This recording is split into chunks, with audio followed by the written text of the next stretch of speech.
हाय मेरी YouTube family, hi YouTube सीमा कश्मीर को खूब स्वागत है। भाई नमस्कार। मेरे मटर पनीर, ये देखिए मटर तो पनीर फ्राई हो रहा है, फ्राई हो जाएगा फिर मटर फ्राई करेंगे।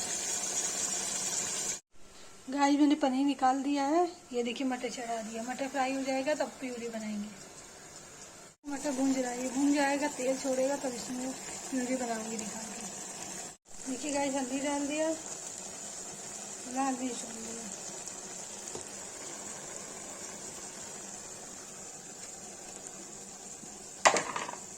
देखिए टमाटर की प्यूरी पर ही मंगा दिया।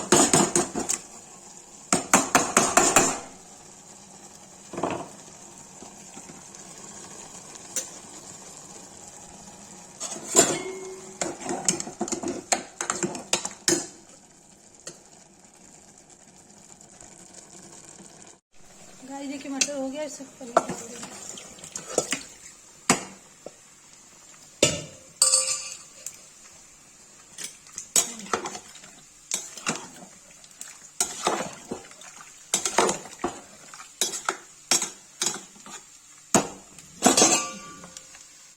गाइस देखिए इसमें सीटी आ रही है,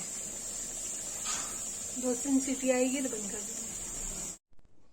देखिए गाइस मटर पनीर, कश्मीरी मटर पनीर की सब्जी बनके रेडी है। जिसको ये वीडियो अच्छी लगी लाइक कमेंट शेयर सब करें।